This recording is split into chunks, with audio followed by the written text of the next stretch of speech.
¿Por qué las ballenas son tan grandes? ¿Un estudio genético devela el misterio? En torno a la supuesta evolución de las ballenas hay cualquier cantidad de especulaciones paleontológicas. Pero desde el punto de vista genético, hay muchísimas más. En esta publicación, nos hablan de una serie de genes que explican el gran tamaño que tienen las ballenas frente a sus antepasados que tenían el tamaño de un perro. Uno de ellos es el gen GHSR. Este gen es de suma importancia, ya que es un receptor de grelina. La grelina es una hormona que regula varios procesos fisiológicos, incluida la ingesta de alimentos y el gasto de energía, el metabolismo de la glucosa, las funciones cardiovasculares, la secreción y motilidad del ácido gástrico y la función inmune. Sin embargo, cuando este gen muta, produce mutaciones raras y polimorfismos de un solo nucleótido que podrían estar asociados con la obesidad y la baja estatura. Los análisis funcionales de GHSR mutantes revelan múltiples defectos, incluida la expresión en la superficie celular, la unión al ligando y la señalización basal y estimulada. Las mutaciones en este gen están asociadas con una estatura baja idiopática autosómica. La baja estatura no explica jamás el tamaño tan enorme de las ballenas. En cuanto al gen IGFBP7, es una proteína de unión al factor de crecimiento. Son moléculas que participan en la promoción del crecimiento y la división celular y en la prevención de que las células se autodestruyan, o sea, que sufran apoptosis prematuramente. Otras enfermedades asociadas cuando este gen muta es la macroaneurisma arterial de la retina con estenosis pulmonar supravalvular. Es un trastorno que afecta los vasos sanguíneos de los ojos y el corazón. La condición generalmente se hace evidente en la infancia o la niñez. En los humanos, por ejemplo, este trastorno daña las arterias del tejido sensible a la luz en la parte posterior del ojo, o sea, en la retina. Estas arterias desarrollan gradualmente múltiples protuberancias pequeñas llamadas cuentas. Con el tiempo, se producen protuberancias más grandes en las paredes de los vasos sanguíneos, o macroaneurismas. Estos macroaneurismas pueden desgarrarse o romperse, lo que provoca un sangrado que puede extenderse a otras áreas del ojo y puede provocar pérdida de la visión. Las personas con este trastorno también tienen una afección cardíaca llamada estenosis pulmonar supravalvular. La estenosis pulmonar es un estrechamiento que afecta la válvula pulmonar entre el corazón y los pulmones. El término supravalvular significa que el estrechamiento se produce justo encima de la válvula, en un vaso sanguíneo llamado arteria pulmonar. La estenosis pulmonar supravalvular altera el flujo sanguíneo hacia los pulmones, donde la sangre normalmente recoge oxígeno para distribuirlo a las células y tejidos de todo el cuerpo. Como resultado, se transporta menos oxígeno a través del torrente sanguíneo, lo que provoca signos y síntomas que incluyen dificultad para respirar, un latido cardíaco rápido, fatiga, e hinchazón en la cara, los pies o el abdomen. Este trastorno de macroaneurisma arterial de la retina con estenosis pulmonar supravalvular está relacionado con otras enfermedades, tales como edema macular de retina, enfermedades vasculares, susceptibilidad a la aterosclerosis, diabetes mellitus tipo 2, displasia oculodentodigital, enfermedad de Parkinson, aparición tardía, enfermedad de inmunodeficiencia, lisencefalia 1, anomalías del disco óptico cavitario y síndrome de piernas inquietas. De hecho, las mutaciones de este gen están relacionados con una gran variedad de cáncer. Recuerden que Sergio dijo que las mutaciones en estos genes mitigan los efectos potencialmente negativos, como el cáncer. Sergio miente. Las mutaciones en el gen IGFBP7 están asociados a una gran variedad de cáncer. El gen NSAPG es responsable de la condensación y estabilización de los cromosomas durante la mitosis y la meiosis. Las enfermedades asociadas incluyen el cáncer de cuerpo uterino. En el pez cebra, una mutación en el gen NSAPG resultó en un aumento de los desequilibrios genómicos y en una mayor tasa de apoptosis en la retina. En otro trabajo, silenciar el gen NSAPG en células de carcinoma hepatocelular inhibió la proliferación e indujo la apoptosis. La expresión alta del gen NSAPG está estrechamente asociada con las características clínicas y el pronóstico del CHC, como positividad de proteínas fetales, tumores de alto grado, recurrencia temprana, y carcinoma hepatocelular con invasión vascular. En relación con el gen PLAG1, es un gen codificador de proteínas, se activa mediante translocaciones cromosómicas recíprocas. Se expresa en varias estructuras, incluido el cerebro, ectodermo embrionario, sistema genitourinario, yema de la extremidad y órganos sensoriales. Algunas enfermedades asociadas cuando el gen muta incluyen el adenoma de las glándulas salivales, el pleomórfico y el síndrome de Pseudo-Russell 4. Por ejemplo, en los seres humanos, el síndrome de Pseudo-Russell 4 es una afección clínicamente heterogénea caracterizada por un retraso grave del crecimiento intrauterino, un crecimiento postnatal deficiente, rasgos craneofaciales como una cara de forma triangular y una frente ancha, asimetría corporal y una variedad de malformaciones menores. La expresión fenotípica cambia durante la infancia y la adolescencia, y los rasgos faciales y la asimetría suelen volverse más sutiles con la edad. PLAG1 es un gen importante que afecta la estatura y el crecimiento de los animales. Las características del tamaño corporal son muy importantes para las cabras, ya que afectan directamente las características económicas de la producción de carne. En los caballos, se ha considerado que la variación del gen PLAG1 está relacionada con el tamaño corporal. Además, en un estudio reciente, los investigadores descubrieron que las mutaciones en PLAG1 pueden estar asociadas con múltiples rasgos de crecimiento en ovejas. En general, estos estudios han sugerido que el efecto regulador de PLAG1 sobre los rasgos de crecimiento puede estar generalizado en muchos mamíferos.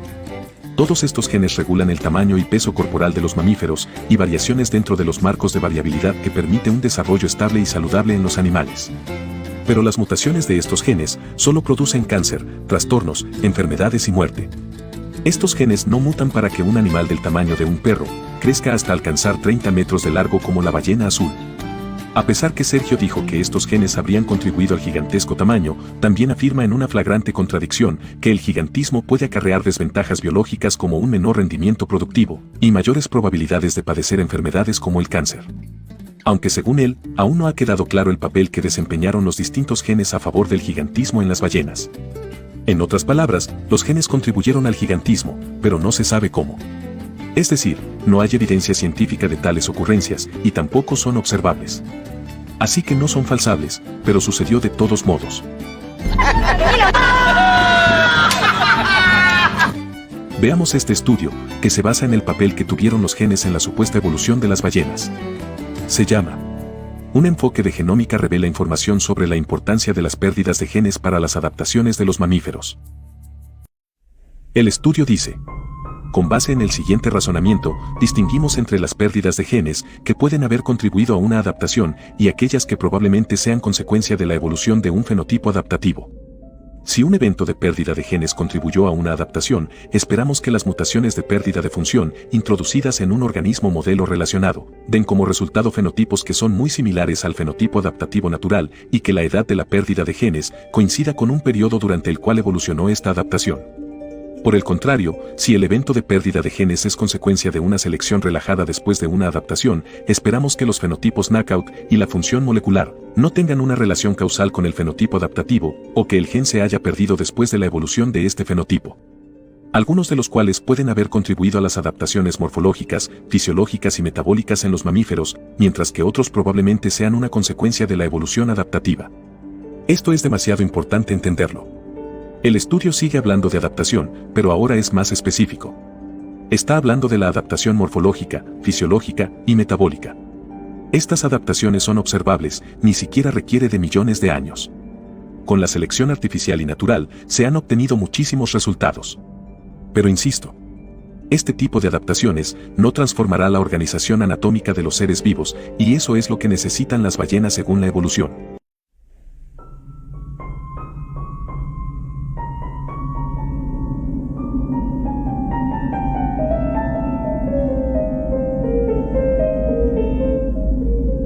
¿Cómo se aplica todo esto a las ballenas? Dice. Primero nos enfocamos en la morfología única de la piel de los cetáceos, que está altamente adaptada al ambiente acuático, al exhibir una epidermis mucho más gruesa, que mejora las propiedades de barrera física, y protege contra la mayor presión en su ambiente mucho más denso.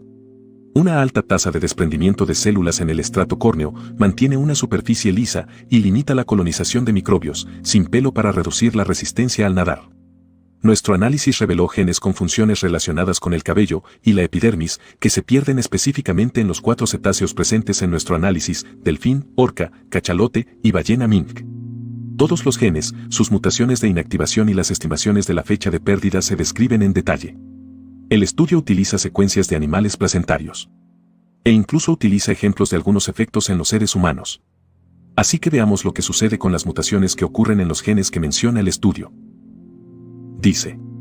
Los ratones en los que se anulan GSDM, DSG4 o DSC1 exhiben aspectos clave de la morfología de la piel de los cetáceos, en particular una epidermis más gruesa y pérdida de cabello. Además, DSG4 y DSC1 codifican componentes de desmosomas que median la adhesión celular en la epidermis superior. Los cetáceos también perdieron el gen TGM5 del síndrome de descamación de la piel, que entrecruza las proteínas estructurales de los corneocitos. La pérdida de estos tres genes sugiere que menos desmosomas y enlaces cruzados de proteínas deterioradas podrían ser una explicación mecánica de la alta tasa de eliminación de las células del estrato córneo, dado que la pérdida de estos genes precedió o coincidió con la división del ancestro de los cetáceos. Un detalle muy interesante es que el estudio dice que esto podría ser una explicación. Pero entonces, también podría no serlo.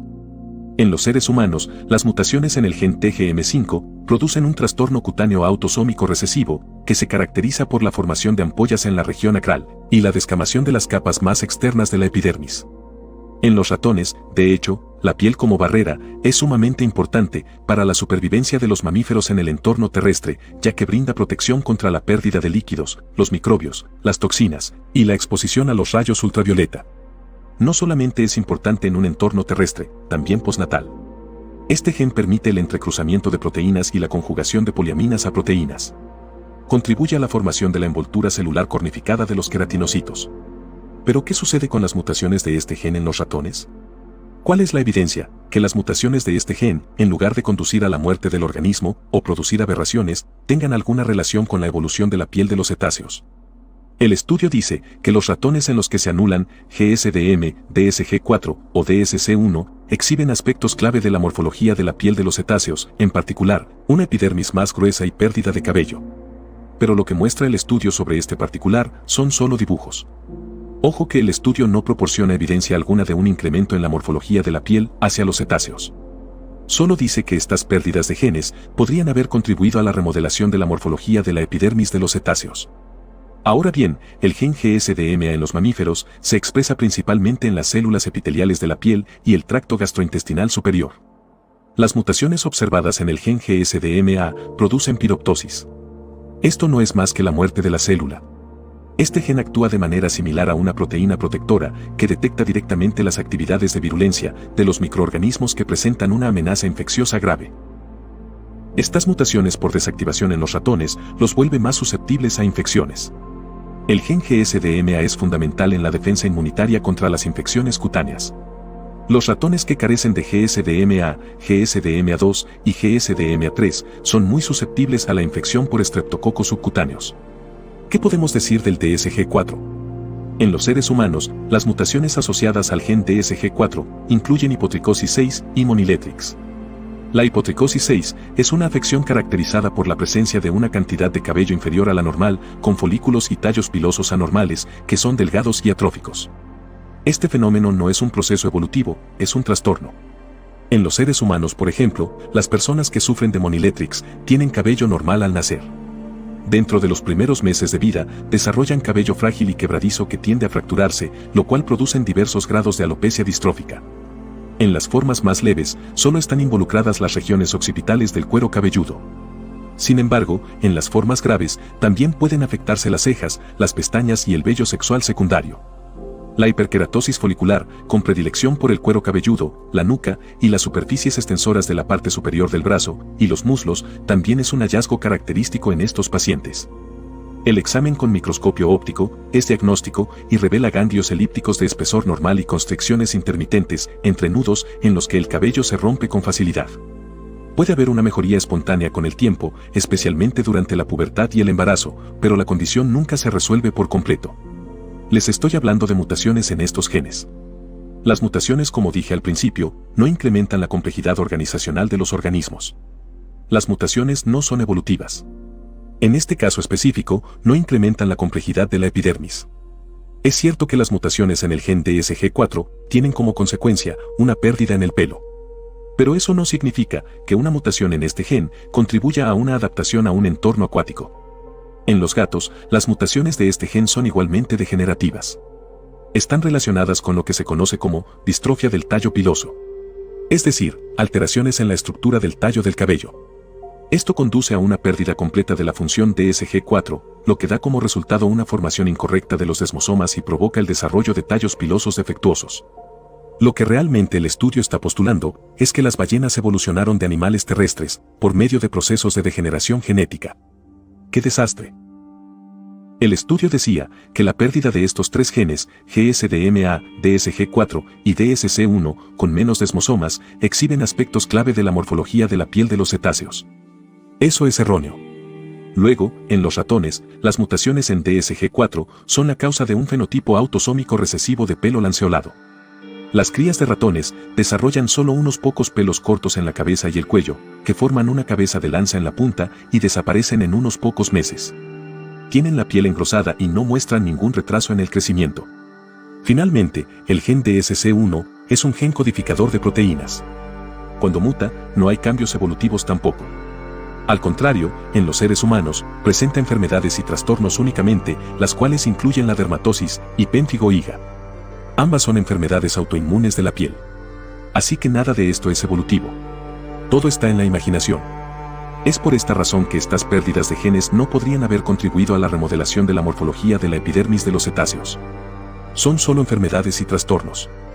Los mutantes con alteraciones específicas de este gen DSC1 tienen epidermis frágil, piel escamosa y defectos en la barrera epidérmica, lo que provoca dermatitis crónica, y muestra una diferenciación epidérmica anormal, como lo indica la hiperproliferación y la sobreexpresión de queratina 6 y 16.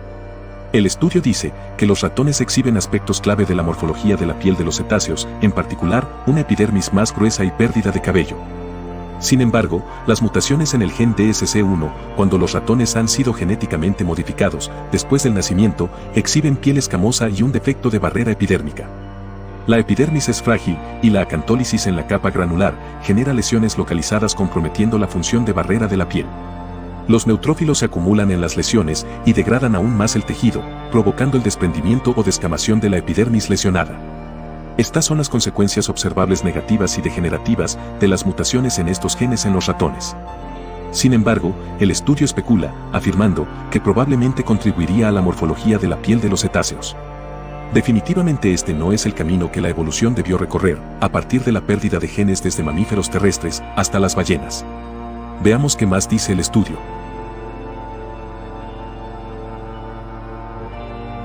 Dice: para explorar si las pérdidas de genes pueden estar involucradas causalmente en las adaptaciones fisiológicas, identificamos y examinamos genes que se pierden específicamente en el cachalote, que es uno de los mamíferos buceadores más profundos y más largos, que se sumerge de forma rutinaria durante 40 a 60 minutos a profundidades de 400 metros. Detectamos la pérdida de AMPD3, que se estima que ocurrió poco después de que el linaje del cachalote se separó de otras ballenas dentadas. En realidad, no hay genes que se perdieron en el cachalote. Pero debido a que se presupone que la evolución es real, entonces el cachalote los perdió. El estudio presupone que la pérdida de AMPD3 da como resultado adaptaciones fisiológicas que permiten a las ballenas sumergirse hasta 400 metros. ¿Cuál es la evidencia material que la pérdida del gen AMPD3 permita que una criatura 100% terrestre pueda sumergirse a 400 metros de profundidad y mantenerse en esas profundidades por 40 a 60 minutos? AMPD3 está involucrado en la regulación del metabolismo energético de las células en los mamíferos. Se presupone que provocaría una reducción de la afinidad por el oxígeno y un aumento del triple de ATP en los eritrocitos, una característica ventajosa para el buceo. Pero lo que realmente se ha observado, a partir de mutaciones en el gen AMPD3, en los seres humanos por ejemplo, es que desencadena una serie de enfermedades asociadas, que incluyen deficiencia de desaminasa de eritrocitos, el cual es un trastorno metabólico. Debido a que los organismos no tienen trastornos hematológicos, se suele decir que es un trastorno clínicamente benigno. Otro trastorno por la mutación de este gen AMPD3 es la miopatía debido a la deficiencia de mioadenilato desaminasa, que incluye las enfermedades cardíacas y los accidentes cerebrovasculares. En los ratones, la interrupción de este gen produjo que la actividad de los glóbulos rojos en el hígado, corazón y riñón era indetectable o extremadamente baja. También se observaron disminuciones significativas en los tejidos del hígado, los riñones y el corazón de esos ratones. Estas mutaciones no produjeron diferencias fenotípicas notables entre los ratones ni en los seres humanos. ¡Qué interesante! Luego, el estudio especula sobre la dieta frugívora de los murciélagos con una gran cantidad de genes que se pierden para poder explicar el metabolismo, la señalización de la insulina, el transporte de los ácidos grasos a los miocitos cardíacos y una gran variedad de adaptaciones metabólicas y fisiológicas, etc. Al final yo me pregunto, según los autores del estudio, ¿la evolución consiste en perder y perder genes? Los autores del estudio afirman que estas pérdidas de genes explican no solo las adaptaciones morfológicas, fisiológicas y metabólicas, sino la evolución fenotípica de los mamíferos. Dice: Si la pérdida de genes es un mecanismo evolutivo importante para el cambio fenotípico, esperamos que la pérdida de genes convergentes también sea una consecuencia predecible y pueda contribuir a adaptaciones similares, que evolucionaron de forma independiente en múltiples linajes. ¿A qué se refieren con la evolución de cambios fenotípicos? Pues crecer de 1.5 metros de largo hasta los 30 metros. De pesar menos de 150 libras a más de 400.000 libras. Bucear a menos de 2 metros bajo el agua a más de 460 metros. Y pulmones especiales para poder hacer esto. Cambiar de dientes a placa de barbas. Pasar de tener patas a una ancha aleta para la propulsión por medio de una vértebra esférica para que pueda moverse hacia arriba y hacia abajo en lugar de lado a lado. Un nuevo paquete de músculos y nuevos huesos cheurón para conectarlos. Pasar de patas delanteras para correr a aletas para dirigir. Mover las fosas nasales desde la punta del hocico a la parte superior de la cabeza para tener un espiráculo. Pasar de tomar agua dulce a agua salada y cambiar los riñones para ello. Aislamiento de la piel para la grasa. Oídos externos a oídos internos, capaces de oír a sus compañeros a 800 kilómetros de distancia. No puedes explicar la supuesta evolución de las ballenas, tomando como ejemplo la dieta frugívora de los murciélagos. Las ballenas no pudieron evolucionar a partir de mamíferos 100% terrestres, perdiendo genes. ¿Cuántos genes deben seguir perdiendo los organismos para incrementar su complejidad estructural? Es un absurdo. Los autores llaman a todo esto adaptación. Y como la adaptación la vemos en cualquier experimento o población, entonces, ¿por qué no se pueden adaptar los animales terrestres en ballenas? Una vez más, la adaptación no codifica nuevas estructuras anatómicas por extensión de las ya existentes, ni añade nada nuevo a la organización anatómica y biomecánica de un organismo. Los esquimales están mejor adaptados al frío que yo. Pero anatómicamente son seres humanos como yo. El zorro del desierto está mejor adaptado al clima caliente que el zorro del Ártico, pero anatómicamente pertenecen a la misma clase bíblica del perro, lobo y coyote. Y podemos continuar empleando ejemplos como gatos domésticos y leones, o caballos y cebras. Hay muchos ejemplos de adaptación y especiación. Pero para pasar de una criatura parecida a un perro, a una ballena, con esos mismos mecanismos, es apelar a un acto de fe. Necesitas transformaciones organizacionales y biomecánicas. Entonces, si la diferencia entre un perro gran danés y un lobo es meramente adaptativa, entonces dicen que la evolución de un Pakicetus a una ballena es igualmente adaptativa. Y como la adaptación es real, observable, experimentable y empírica, entonces la evolución de las ballenas es un hecho. Todo esto se debe a las pésimas definiciones de la teoría de la evolución y a un juego de palabras. Los autores del estudio pretenden ahora explicar que a partir de la pérdida de los genes MMP20 y C4 o RF26, la ausencia de la formación del esmalte dental en varios mamíferos. Debido a que las ballenas no tienen dientes, sino barbas, se cae nuevamente en la presuposición que debido a que la evolución es real, las ballenas perdieron sus dientes. ¿Y cuál es el mecanismo que se propone? Pues la pérdida de más genes, como el gen MMP20. El gen MMP20 proporciona instrucciones para producir las proteínas esenciales para el desarrollo normal de los dientes. La enamelicina participa en la formación del esmalte, que es el material blanco y duro que forma la capa protectora externa de cada diente. Los autores proponen que sin la función de este gen, la amelogenina y otras proteínas no se escinden durante la formación del esmalte. Debido a que estas proteínas permanecen en el esmalte, este no se endurece durante su formación. El esmalte resultante es blando y tiene una estructura cristalina anormal. Los dientes con este esmalte defectuoso son anormalmente ásperos, descoloridos y propensos a romperse. La amelogénesis imperfecta es un trastorno del desarrollo dental en donde también está involucrado el gen C4-ORF26. La hipomineralización es una enfermedad en la que falla la formación del esmalte dental. No existe ningún registro, estudio, experimento, información o datos empíricos que tan siquiera, remotamente, nos permita inferir que las mutaciones en estos genes permitan a las ballenas codificar barbas en lugar de dientes. Los cambios fenotípicos que se desprende de estas mutaciones no producen esa clase de cambios evolutivos fenotípicos. En otro orden de cosas, el estudio dice: a continuación, buscamos pérdidas de genes específicas del armadillo y el pangolín, dos mamíferos que desarrollaron de forma independiente una armadura corporal en forma de escamas. Como las escamas de estas dos especies tienen diferentes orígenes de desarrollo, hechas de queratina en los pangolines y de hueso en los armadillos, es poco probable encontrar pérdidas de genes que desempeñen un papel causal en la formación de escamas. En cambio, la genómica directa puede identificar genes que se pierden como consecuencia de la evolución de la escala, lo que podría revelar aspectos desconocidos relacionados con la armadura corporal. Quiero recalcar esta parte. Cito: Es poco probable encontrar pérdidas de genes que desempeñen un papel causal en la formación de escamas. Personalmente no solo creo que sea poco probable. De hecho, no lo hay. Al igual que en cualquier evento de inactivación, pérdida de genes o mutaciones en los genes, esos cambios fenotípicos no son viables. Por otra parte, hay algo que se conoce como exhalación explosiva.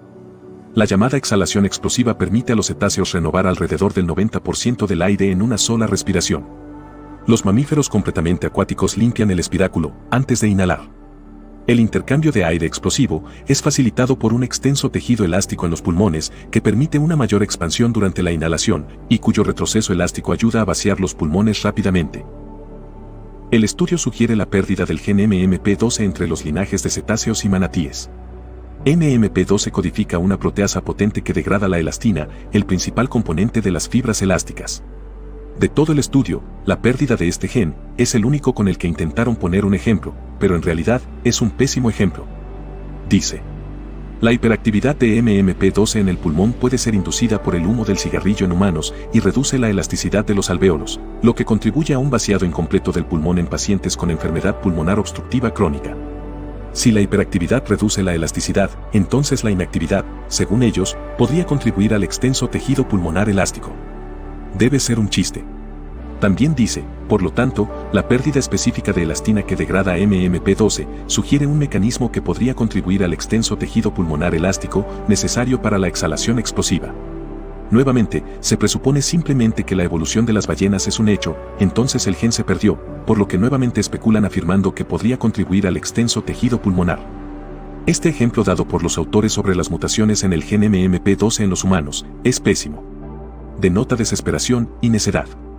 Lamentablemente, cuando el gen MMP12 muta, está involucrado en procesos patológicos como la artritis y la metástasis. Este gen puede desempeñar un papel en la formación de aneurismas y mutaciones, así como las enfermedades pulmonares obstructivas crónicas. Sergio, te estoy mostrando la gran variedad de estudios científicos que demuestran que estos mecanismos producen dolor, enfermedades, trastornos, síndromes y muerte celular. No son mecanismos evolutivos. Los únicos ejemplos observables de este gen mutando es en los seres humanos y son dañinos para el organismo. No existe ninguna mutación que contribuya a incrementar el tejido pulmonar elástico, incrementando su organización estructural. En los seres humanos, otras enfermedades asociadas con el MMP12 incluye también enfisema pulmonar. Esto es una afección pulmonar que causa dificultad para respirar. Estas personas tienen dañados los sacos de aire de los pulmones. La mayoría de las personas que padecen enfisema también tienen bronquitis crónica. La bronquitis crónica es la inflamación de los tubos que transportan aire hacia los pulmones, bronquios, lo que produce tos persistente.